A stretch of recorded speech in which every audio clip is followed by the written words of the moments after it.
Good afternoon. You're listening to Ken Hudnall. This is the Ken Hudnall Show. Coming to you from our studios right here in exciting El Paso, Texas. Gateway to the Old West and the most haunted city in the country.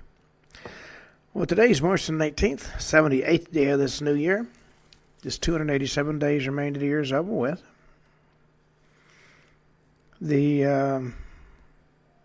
It's National Let's Laugh Day, National Chocolate Caramel Day, Certified Nurses Day, International Read to Me Day. It's National Stretch Mark Day, Operation Iraqi Freedom Day, though celebrated March 19th of each year. Commemorates the start of the military operation in 2003 when U.S. and coalition forces began their campaign in Iraq. It's National Poultry Day, National Automatic Door Day, International Clients Day, National Backyard Day, Small Business Development Centers Day, the Feast of St. Joseph. It's a celebration of St. Joseph, the earthly father of Jesus Christ, held annually on March 19th.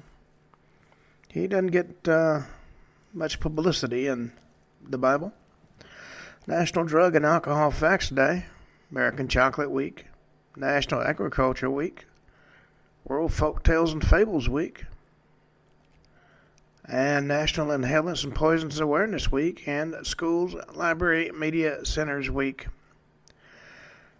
Well, as was pointed out, doing the same ones every day when I get into what's being celebrated during the month doesn't really entertain anybody. So I'm going to shorten it at this point. And I'm going to see if there's anything in the news before I get to some interesting facts you may well like to hear.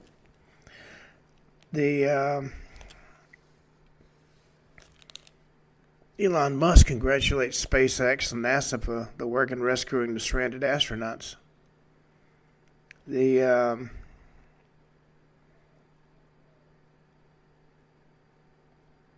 were two astronauts, Butch Wilmore and Sonny Williams. You know they got to be very close while they were there. The mission was scheduled to last just 1 week after the launch of Boeing's first astronaut flight. But the spacecraft encountered some technical issues, and NASA decided it was unsafe for it to come back to Earth with the astronauts on board. So they got stuck on the International Space Station for some months. Hopefully they were not parked in short-term parking.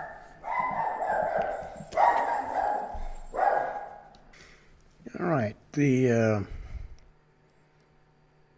soon as President Trump took office, he told Elon Musk to bring those two astronauts home that had been abandoned by the Biden administration.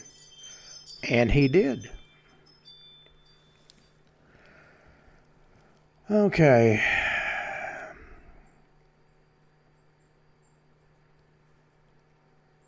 Trump and Mexico have been sparring over migrants and a number of other issues.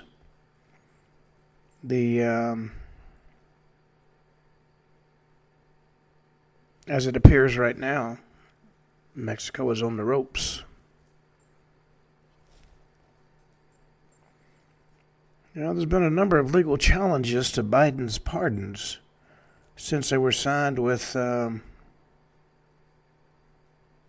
AutoPen rather than he signing them. And the issue that's been raised is Biden didn't even know what was being signed since he wasn't signing it.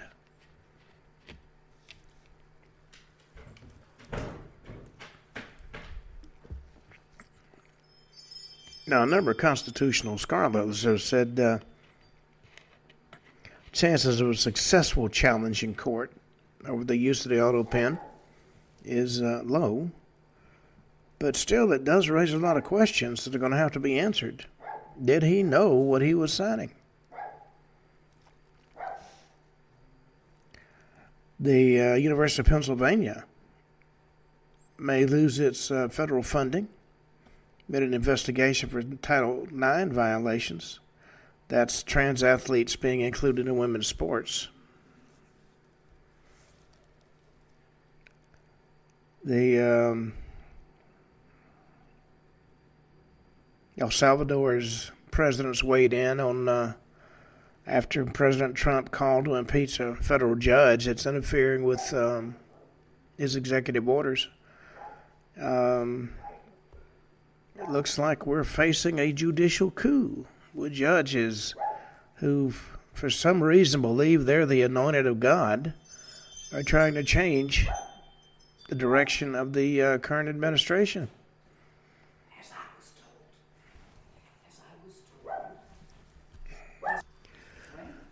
You know, it's my belief we need to check into relationships between those bringing the actions and the judge making the decision.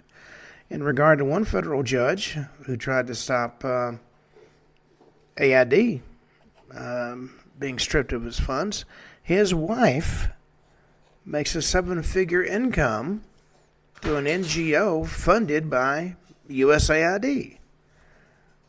You can't tell me that his wife's involvement doesn't have an impact on his decision. Well,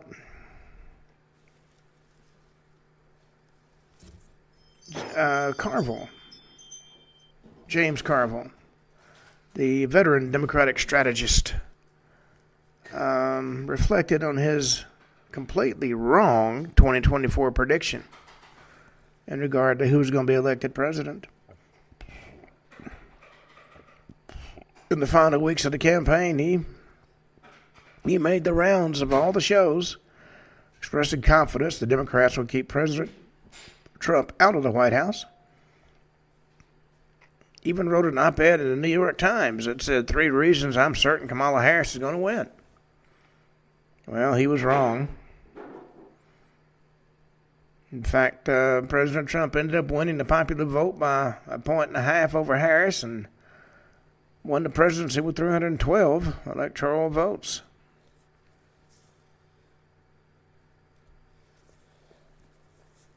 Now,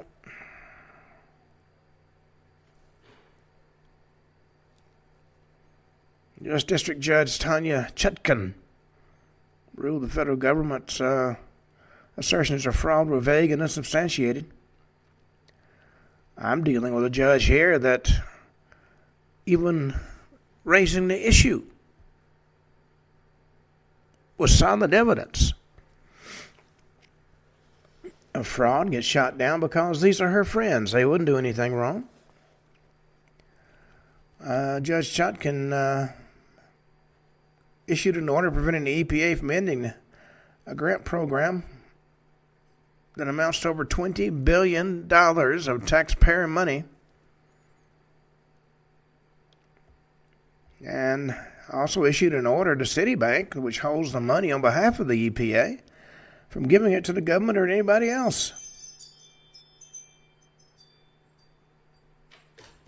Now, these judges have to determine, are they elected officials? Can they make decisions?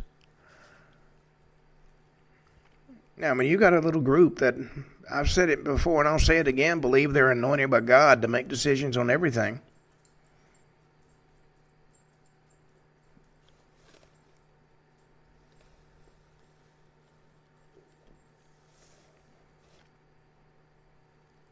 Well, Biden administration buried a study that found that U.S. gas exports did not impact climate change. That was the Energy Department. They're absolutely determined they're going to save the planet. Well,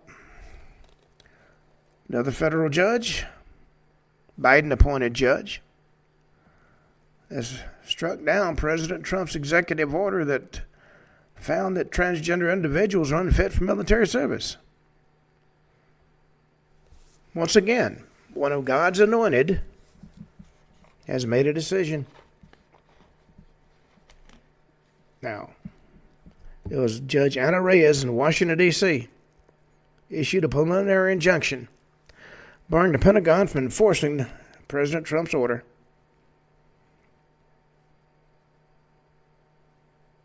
Well, it's going to have to be a come to Jesus where it's decided who is running this government, the elected officials or God's anointed. I've met one judge who bent over backwards to be fair to both sides. I met another one that when our attorney took a bribe to walk away from a case we were involved in, and he admitted it. Judge said, okay, which one of my friends do you want to represent you now? When we said going to represent ourselves, he had a meltdown. He had friends that needed money. Sorry about that.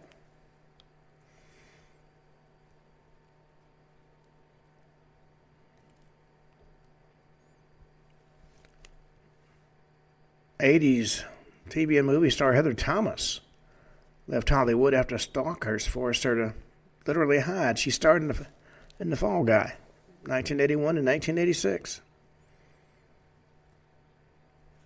She does a podcast, or did a podcast, called Still Here Hollywood. Let's see, we got anything else?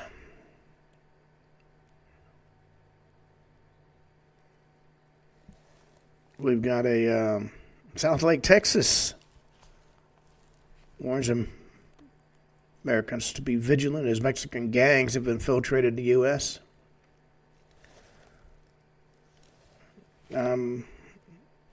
Expecting home invasions. Former Israeli hostage Doron Steinbacher, held for 471 days by Hamas terrorists, is very grateful to President Trump for his involvement, where he said, turn them over or die. Not many leaders would say that.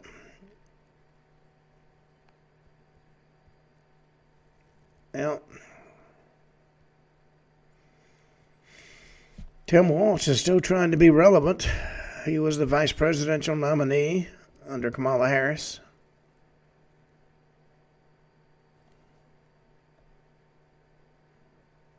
Carl Eric Rich has been accused of spending millions of dollars on lavish purchases instead of a sci-fi show that never aired. It was going to be on Netflix. The director is accused of cheating Netflix out of $11 million. But money's not an issue to Netflix.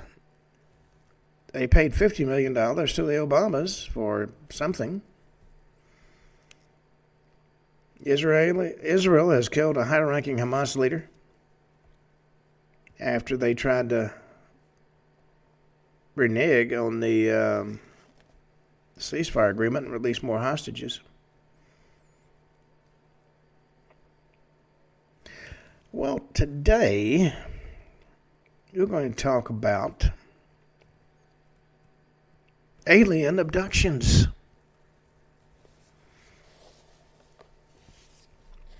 Now, you may think the people that claim that are a sandwich short of a picnic, but I've known several who claim to be abducted.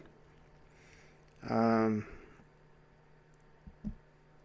did a season of Beyond Roswell, which is a TV show we worked on with Travis Walton. He struck me as perfectly sane,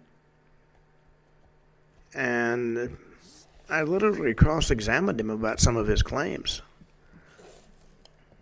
and he had his act together. Another individual who claims he was abducted is a gentleman named Terry Lovelace. Had a 40-year career as an assistant attorney general in Vermont. Very successful defense attorney. And you would think somebody like that would not indulge in fantasies. But in 1977, when he was a Navy medic, he claimed he and a friend were abducted by aliens during a camping trip in Devil's Den State Park in Arkansas. Now, if you've ever spent any time in Arkansas, there's some parts of it's like stepping back into another world.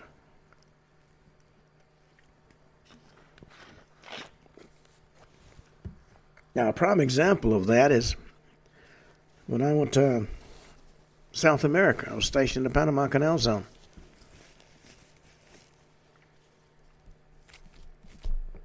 And Pan Canal Company had several towns in the zone.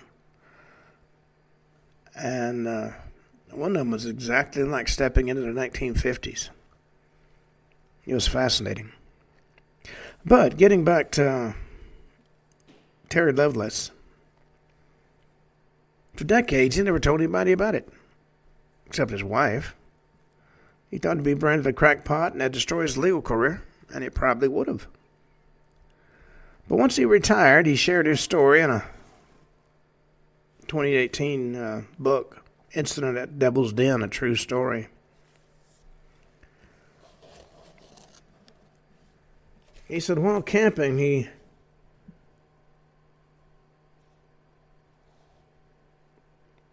sat and studied the sky. If you've never spent any time camping in the woods, and I spent 3 years doing that in the jungles of Panama, without the lights we're used to, you see a different world. He said he looked out on the western horizon. There was a tight little grouping of 3 stars that were very bright. Then he took the shape of a triangle and started to rotate. He said the base of the triangle that we were looking at was parallel to the horizon.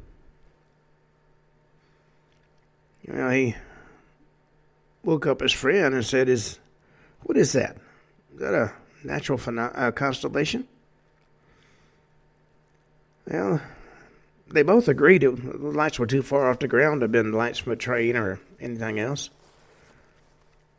And then they started to go up into the air, and that's where things got really weird. He said he started to feel the sensation of sedation. Not an unpleasant feeling. You were just sitting there watching this triangular configuration of lights when they changed. The apex of the triangle was now pointed at them and started to glide down in their direction. He said it came down and it parked right over their tent, about 3,000 feet over the tent, and there was a red laser-like light that came down and danced on the top of everything. The cooler, the tent, the car. And then something hit him in the chest. Now, whatever it was that hit him didn't hurt. He said he transitioned from that sedated feeling to being very sleepy. He said all he wanted to do was go to the tent and go to sleep. And before he knew it, he was asleep. Didn't know how long he was asleep.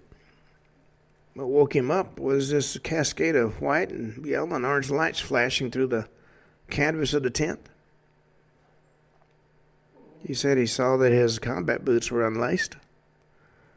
And he knew when he fell asleep, those boots were laced up almost to the top. He didn't take them off. And if you ever worn combat boots, it's not a simple thing as slipping off your shoes. He said it dawned on him we'd been undressed and then redressed. He looked out at the tent and saw that triangle thing he'd been watching. Was now about 30 feet off the ground. He said it was as big as a Walmart, with lights on each point of the triangle. And there was a lower what appeared to be lights with dim lighting in back of it. And they could see figures moving around on the ground. Now, initially, of course, because of their small size, he thought they were children. But these little guys moved very calmly, and they weren't in any hurry. They'd step in twos and threes, and that's the point when he went from feeling sedated to being scared. He said, when we saw this rocket triangle thing take off, it didn't take off like a rocket. It just kind of lifted itself up in the air like a hot air balloon. It made a slight turn and went straight up. And the higher it went, the faster it went.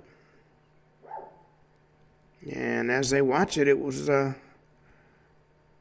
first they saw the triangle, and then they saw the three lights, and then a single dot of light up in the air, and then it was gone. Well, at that point in time, he began to realize that he was hurting. Felt like he'd had a terrible sunburn. His skin was red, didn't blister, all over his body, soles of his feet everywhere. When he was examined by medical personnel, he was told it was either a sunburn or dehydration. Well, he got his most important items, and his friend grabbed a flashlight, and they beat it to the car. Left tent, everything else behind. They were getting out of there. They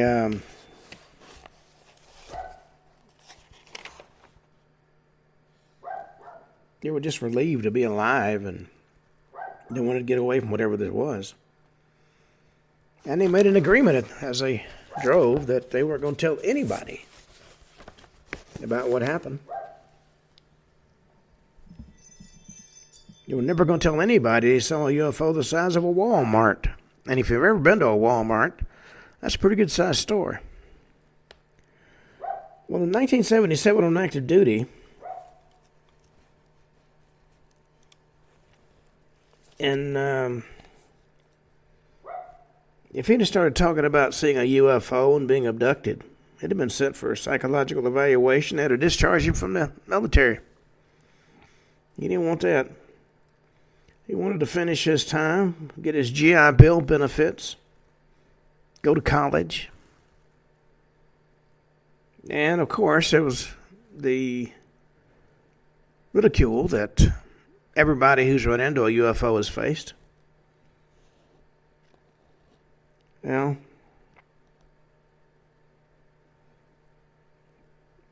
interestingly enough, he said when he told his wife, she believed every word of it.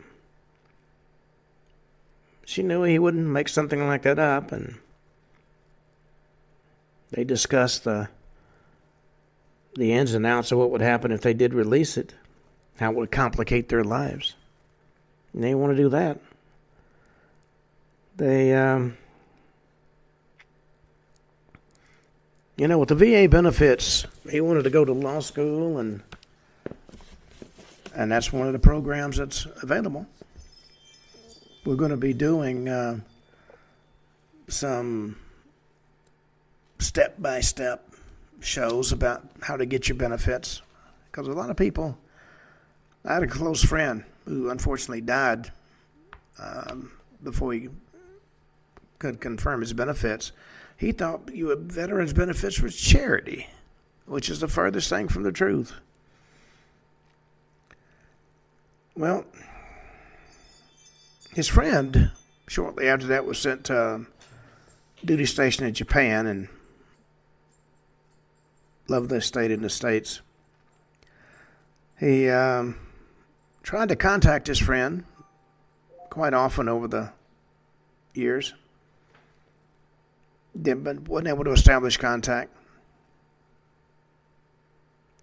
He had struggle with alcohol because of the nightmares this encounter caused. And I've talked to a number of people who've had psychological problems after their UFO interaction. Certainly both of them suffered from PTSD. Well, Lovelace said he didn't have a clear linear memory of everything that happened to him that night. But over the years, he'd have what you might call flashbacks or intrusive thoughts. He'll be doing something totally unconnected, and he'll get an image of some interaction in his head. And through nightmares and intrusive thoughts, bits and pieces of what happened actually came back to him. Well, he remembered going to bed. He opened his eyes, and he's standing completely nude and couldn't move. He said he was paralyzed. He could move his eyes, and he was looking all over. He didn't know if he was on a spaceship or if they took him somewhere else. He could see by rolling his eyes to the right that there was a group of men, women, and children, humans. They were all nude, and they didn't move either. Next thing he saw was these little entities moving all over the place, apparently task-oriented. He didn't think they were sentient in the way that humans are. He thought they might be clones or manufactured, like they came off an assembly line. Next thing he remembers, a guy cutting in front of his field vision from the right to the left, and he appeared to be walking with some authority, which made Lovelace think he might be a crew member as opposed to one of the clones. And while he said he didn't think anybody believed him, this guy was in his head. He knew everything about him.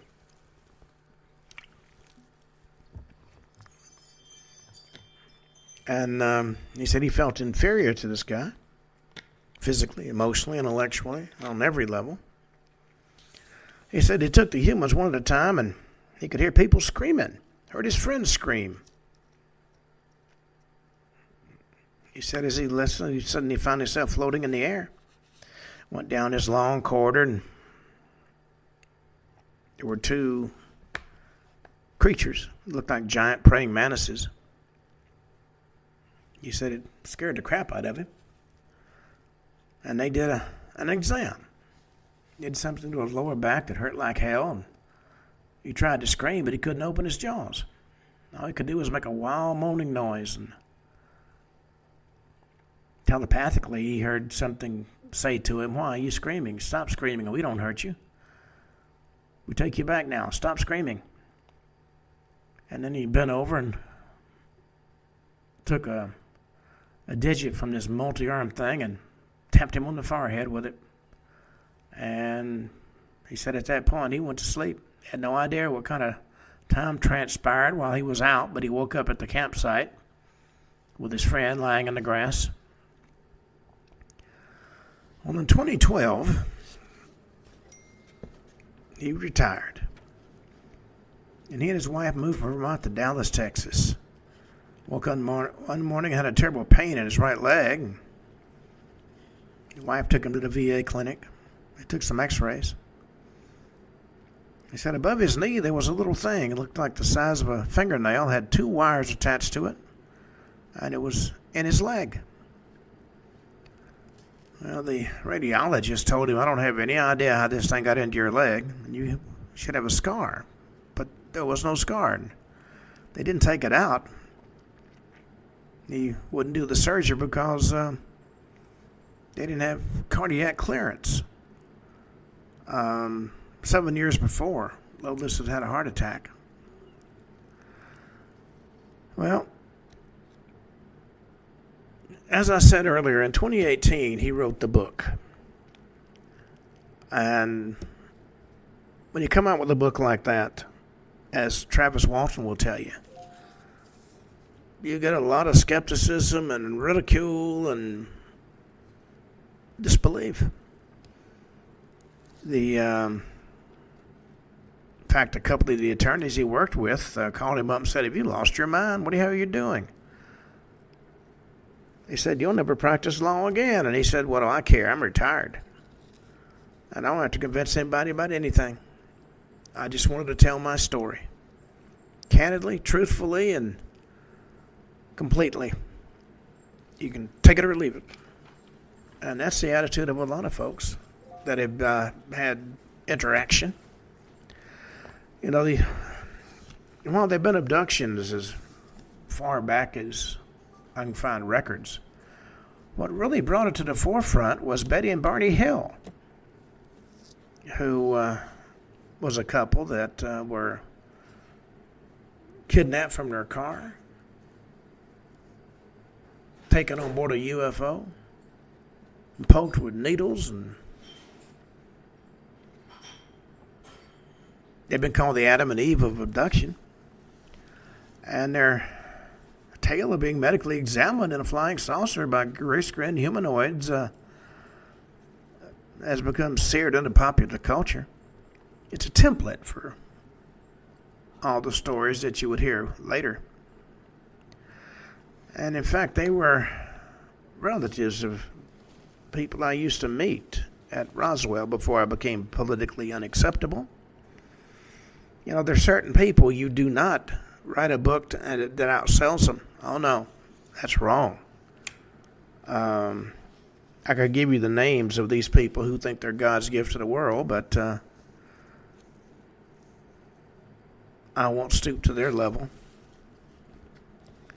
You know, the Hill story all began September 19th, 1961. It was a clear night. Had a very bright moon. Betty and Barney Hill were driving across New Hampshire countryside when they saw a light come down and started to hover in front of their car. Well, they had a pair of binoculars in the car, and Barney used them because he said he saw a row of figures standing in the windows of a huge craft. They were looking down at the Hill's car. And after that, it all got fuzzy, and the couple said they lost consciousness. When they came to and drove home, Betty started to have horrible dreams about humanoids scraping away her skin and taking fingernail samples and probing her belly button with a needle before releasing them to their car. Under hypnosis, later, Barney recalled a similar experience. He said, "They're just there. They're just up close to me, pressing against my eyes." Well, they went public with their story in 1963, and they became celebrities. At the same time, they faced relentless skepticism.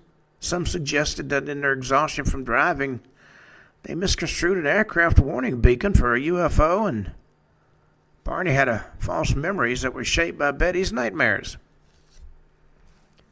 Well, not content to leave well enough alone, of course, scientists and scholars delve periodically into what happened, and they suggested Betty's dreams and Barney's memories originated from the deep pain of racism.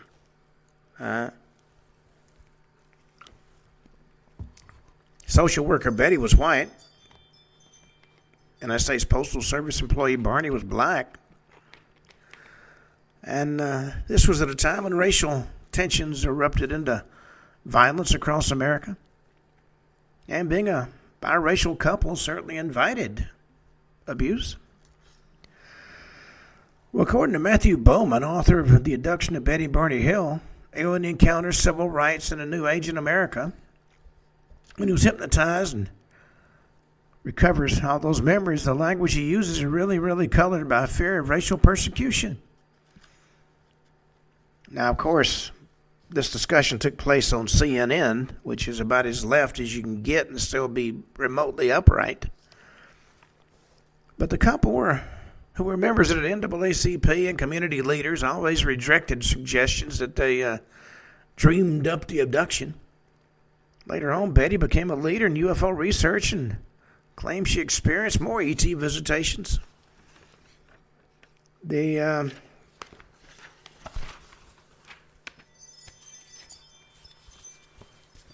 you look at what happened over the years in regard to abductions, a name I mentioned earlier, somebody who I've gotten to know, is Travis Walton. He was doing a logging job, wound up on a spaceship, missing for a week after running toward a bright light. We're going to talk a little bit about Travis's adventures. As a 7-man logging crew, they were driving down a forest road. It was November 5th, 1975. I was in South America at that time. And as they drove, they saw an eerie lighted object hovering just over the ground, and Washington Hars, one of the crewmen, and a 22-year-old Travis Walton jumped out of the truck and ran toward the light. Now, I asked him why he did that many years later, and he really wasn't sure. Well, the rest drove off. They had the crap scared out of them, but came back 15 minutes later. I had to pick up Travis, don't you know? And they found Walton and the object gone. Well, for the next 5 days, sheriff's deputies searched Arizona's Apache Sitgreaves National Forest for the missing logger. Other members of the crew faced sharp questioning about whether they had killed him and made up the UFO sighting. Well, it was a little bit after midnight, November 12th, 1975. Travis called his sister Colette from a payphone in Heber, Arizona. Now, that's a little community not far from where he's last seen. Had a fantastic story of being abducted by aliens, subjected to medical examinations. He later said their thin bones were covered with white marshmallow-looking flesh. They had on a single-piece coverall-type suits made of soft, suede-like material, orangish-brown in color. Bald heads were disproportionately large for their puny bodies. Well, as you might guess, his incredible story garnered international press. Decades of allegations he made it all up with the help of his buddies for money and attention. Now, a number of skeptics noted that Walton had been a long-time UFO fanatic and had almost immediately sold his story to the National Enquirer. Others claimed the tale had been inspired by a TV movie about the Betty and Barney Hill abduction that aired shortly before Walton's incident. But he's never changed in his story. He's written 2 books. He's inspired a movie called Fire in the Sky. Appeared in numerous television programs and telling over and over what he calls unequivocally the best documented case of alien abduction ever recorded.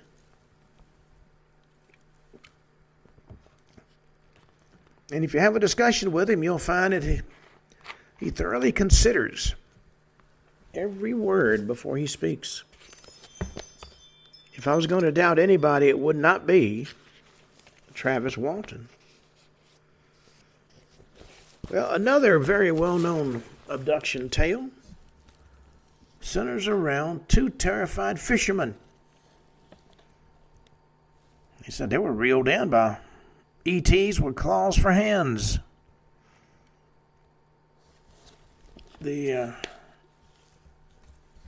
At first they thought the police were after him. Charles Hickson and Calvin Parker were puzzled by blue flashing light as they fished off a pier on Mississippi's Pascagoula River. This was October 11th, 1973. Somebody clearly thought they were trespassing, and it appeared the cops had been called. Then they heard a hissing sound and saw an oval-shaped object about 30 feet across hovering over their heads. Three creatures with wrinkly gray skin, no legs, descended and snatched up both men with claw-like hands. Took them up onto the spaceship where they were poked and prodded. Parker, who was 19 at the time, said he thought they injected him with something to calm him down. That was during an interview with the Clarion Ledger in 2018. He talked about feeling paralyzed but fully awake. He said, I was kind of numb and went along with the program. Well, after they were poked and prodded by a machine, it looked something like a huge eyeball before passing out. They blacked out again and found themselves lying on the riverbank. Didn't know whether to tell anybody what had happened because the experience was so unbelievable. Hickson, who was 42 at the time of the incident, said, I'd never seen that sort of fear on a man's face as I saw on Calvin's. Took me a while to get him back to his senses, and the first thing I told him was, son, ain't nobody going to believe this. Let's just keep this whole thing to ourselves. Well, as time went on, he thought the more he thought about it, the more he thought he had to let somebody, some official, know what had happened. Well, as you might guess, their abduction story didn't impress the local authorities, but it did give them instant fame. Hickson appealed during the game show to tell the truth and wrote a book. Parker became a regular on UFO conventions and produced UFO-themed TV shows.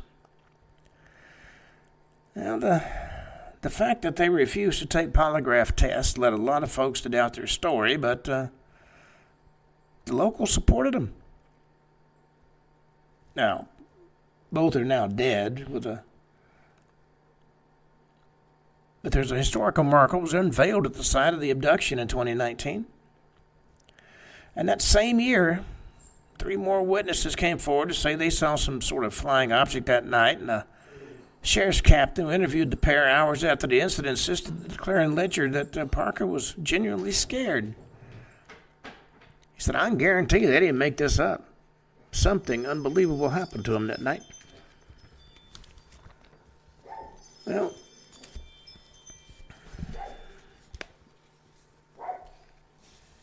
our next story of alien abduction involves 4 young men who ventured into the Maine woods in August of 1976. They were looking for fun and an adventure, and they left it thoroughly traumatized. Started on the second night of their camping trip. They were in the Allagash Wilderness. The 4 were twins, Jim and Jack Weiner, and Charlie Fultz and Chuck Rack. And they spotted a bright object hovering over the treetops for about 30 seconds before it flew away. Now, they were a little unnerved, but went on with their camping trip. The 4th night, they built a campfire and went fishing. What they call night fishing in a canoe. When they saw the object again, blazing like a tiny sun, it appeared it was following them. So they frantically paddled to the shore and found that their fire burned down to ashes, as if they'd been away for a whole lot longer than the 20 minutes they thought they were out there fishing. And then, inexplicably, all 4 laid down and went to sleep. Well, when they woke up, none of them wanted to talk about what had happened. It was so strange. But then they started suffering horrific nightmares, which led them to seek counseling. According to Weiner, in an interview in 1988, there were always certain elements of the dream that were the same. Some type of creature, being helpless, being violated was a feeling you often woke up with. And under hypnosis, each man independently remembered the same experience. They'd been abducted by aliens, stripped naked, and subjected to medical examinations. Well, they were interviewed by Unsolved Mysteries, and during the interview, Rack talked about watching what the aliens were doing to Fultz. He said, I could see some sort of device on him. It was almost like it sucked something. Got his head very back. It's almost like he's in pain, and we can't help him. All we can do is watch.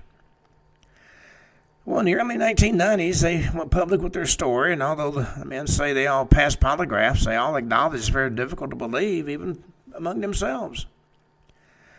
But Falk said this happened. If you believe it, that's all right. If you don't believe it, I don't care. I don't care because it happened. And that's the attitude a lot of abductees takes. There's been a number of, I won't say suppressed stories, but they'll make a headline or two and then nobody hears about it anymore. One example of this was what happened to Frederick Valentich. He was a pilot. He said a large plane was flying over him and disappeared. Now, 2 months before his disappearance, there were a number of reports of sightings of cigar-shaped objects in the same area he was flying in. This happened October 21st, 1978. He was 20 years old at the time. He set off in a single-engine Cessna across the Bass Strait that separates the Australian mainland from the island of Tasmania. About 7 p.m., he radioed the air traffic control tower in Melbourne, asked if there were any other planes in the area he was flying in, and he was told no known aircraft. And he responded that a large plane is flying about 1,000 feet over him. He says it seems to be playing some sort of game with me. Then he said, uh-oh, that's not an aircraft. And then the transmission was interrupted with what the authorities later called metallic scraping sounds. And that was the last anybody heard of Frederick Valentich. A search failed to turn up any trace of him or his plane. Authorities speculated that Valentich, who was an experienced pilot, even at 20, they said he had a poor track record. He'd failed several commercial flight license examinations.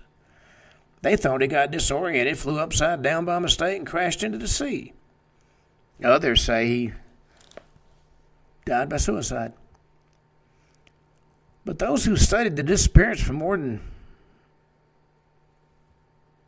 a short period of time, like historian Reg Watson, who studied it for over 30 years, said, I have to say, in my opinion, he had an encounter with a UFO. And that wouldn't be the first or the last encounter of that type. Well, one interaction that did make headlines was Betty Andreessen, a devoutly Christian woman. She believed the aliens that invaded her home were actually angels. Happened one misty January night in 1967 in South Ashburnham in Massachusetts. Elizabeth Betty Andreessen was cleaning up the kitchen after dinner when her 7 children and her parents had a power failure plunged her into the town into complete darkness. Made her way to the living room where she settled her startled children, and she saw a reddish-orange light beaming through the window. Her father looked out the window and said what he later described as short, gray humanoids with pear-shaped heads and white eyes and blue coveralls were coming toward the house. Well, at that point, according to Betty, the family was placed in some kind of trance while Betty was carried to a spacecraft parked in her backyard. And that spacecraft took off and docked with a larger craft, in which Betty underwent a strange, somewhat painful medical examination. She later said it was like a kind of a religious experience. Next thing she knew, she was back home, and the family was snapped out of their trance, and for years she couldn't remember anything about what happened. She guessed the aliens interfered with her memory until an article about UFOs shook loose some fragments, and she went and got hypnosis, and that dislodged the rest. Betty claims she learned to speak their language, insisting that the beings love the human race. They've come to help us. And she added she thought they must be angels. Well, her experience inspired a number of books, beginning with the 1979 bestseller, The Andresen Affair. While most people claim to not believe a thing about it, they do, in fact. Buy the books.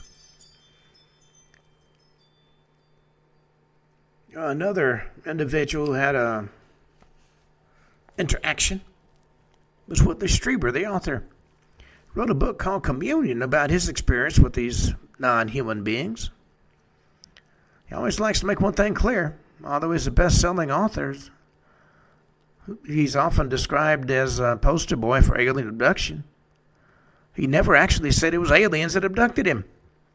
He uses the word visitors to describe these non-human beings he encountered December 26, 1985 in New York's Hudson Valley. He's 40 years old. He said he was carried away from his cabin and assaulted and prodded by something before an audience of huge insect-like figures and a friend that Strieber thought had actually died some months earlier. Well, that would be the first of several incidents with the visitors. His memories, in many cases, summoned under hypnosis by the Bud Hopkins, who's a famous ufologist. Now, it might have been dismissed as the musings of a crank, but for Strieber's renown as a novelist for such horror classics as The Wolfen and The Hunger. Now, he's very famous for his fiction, but he described his visitations, what he said was a nonfiction book called Communion. It topped the bestseller list in 1987. Made into a movie starring Christopher Walken. But the skeptical Los Angeles Times refused to put the sequels, also billed as true stories, on its nonfiction charts. There's always somebody who wants to interfere. Well, one of the most famous, to my mind, abduction cases involved a Brazilian named Antonio Villas-Boas. He said he felt degraded by the sexual liaison that took place. The results of his medical exams were sent to a UFO research group. He said he was seduced by a humanoid alien who had blue eyes and blonde hair. Which raises the question, are some aliens kinky? He said he was not only abducted in 1957, but he was forced into a one-night stand with an extraterrestrial. Boas, who was 23 at the time, said 5-foot-tall humanoids in coveralls and helmets drug him off his tractor and took him into their craft, plied him with a strange gas, stripped him naked, and covered him in a gel before a sexy alien with platinum blonde hair, cat-like blue eyes, and bright red pubic hair seduced him. Afterwards, she rubbed her belly as if to signal she had seduced him to produce his offspring, and pointed off to the sky. Well, after giving him a tour of the ship, he was returned to his fields, left with radiation burns and a story that seemed to have more credibility because, as a simple peasant, he just really wasn't sophisticated enough to make up such a tough story. Now, he went on to later become a lawyer, so he wasn't quite as simple as everybody thought he was. Well, according to a doctor from the National School of Medicine of Brazil who examined Boas, he suffered from skin lesions for months afterwards, concluded he was suffering from mild radiation symptoms. Well, he died at the age of 56 in 1991, but until his dying day, he insisted his story was truthful. Well, I'll be talking about some more abduction cases tomorrow. I try to mix up the topics that I talk about each day to keep folks interested. So if you got a topic you'd like me to discuss, go to Ken Hudnall Show.com or KenHudnall.com and send me a text what you'd like to hear me talk about. Until tomorrow at this time, this is Ken Hudnall for the Ken Hudnall Show saying have a truly great evening.